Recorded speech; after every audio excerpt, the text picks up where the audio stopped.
अकोट तालुक्यातील उमरा गावामध्ये जिथे तब्बल 300 वर्षांची एक अनोखी परंपरा अत्यंत श्रद्धेने जोपासली जात आहे।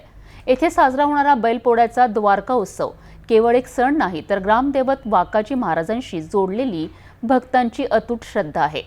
या उत्सवाचा उत्साह आणि त्याची ऐतिहासिक पार्श्वभूमी काय आहे जाणून घेऊया। अकोट तालुक्यातील उमरा येथे गेल्या 300 वर्षापासून हा ऐतिहासिक द्वारका उत्सव मोठ्या भक्तिभावाने साजरा होतो। या परंपरेचा संबंध थेट येथील ग्रामदैवत वाकाजी महाराजांशी आहे। श्रावण महिन्यात वाकाजी महाराज धारगड येथे पूजा अर्चा आणि दर्शनासाठी जायचे।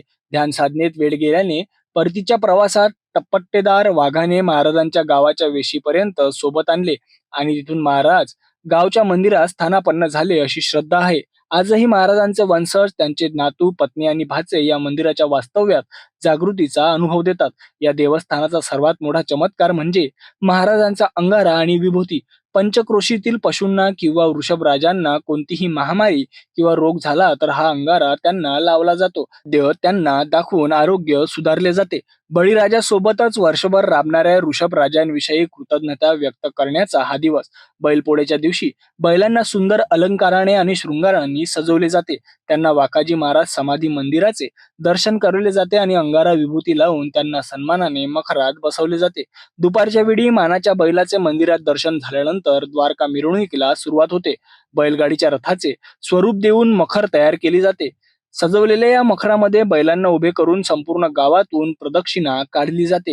ही मिरवणूक गावाच्या वेशीवरील पार्वती महादेवाच्या मंदिराजवळ पोहोचते। तिथे मानाच्या बैलाची पूजा अर्चा आणि आरती होते। यावेळी भाविकांकडून महाप्रसादाचे वाटप केले जाते। संस्थांच्या वतीने विविध कार्यक्रमांचे आयोजन केले जाते आणि गावकरी मोठ्या एकोप्याने या 300 वर्षांच्या परंपरेला आजही तितक्या श्रद्धेने जिवंत ठेवत आहेत। माझं नाव रमेश रामराव भगत, वाकाजी महाराज संस्थानचा अध्यक्ष आहे आणि या गावामध्ये ही जी परंपरा वाकाजी महाराजांनी चालू केलेली आहे ही अखंडपणे चालू राहावी याकरता आम्ही प्रयत्न करीत आहोत। याकरता गावकऱ्यांचं सहकार्य आम्हाला मिळत आहे आणि मिळत राहो ही त्यांच्या चरणी अपेक्षा करतो। द्वारका उत्सवाचे उद्देश काय आहे? द्वारका उत्सवाचे उद्देश आहे की जुन्या काळामध्ये वैद्यकीय सेवा नव्हती, त्यामुळे लोकांचा एक विश्वास होता आणि आजसुद्धा त्यांचा लोकांचा विश्वास आहे। येथील भस्म लावून लोकांच्या बैलांना आराम मिळतो, त्यामुळे लोकांचा आत्मविश्वास पुन्हा वाढलेला आहे। उमरा येथील हा द्वारका उत्सव आणि वाकाजी महाराजांची ही ऐतिहासिक गाथा, ही श्रद्धा, कृषी संस्कृती आणि पशुप्रती कृतज्ञतेचं एक अद्भुत उदाहरण आहे।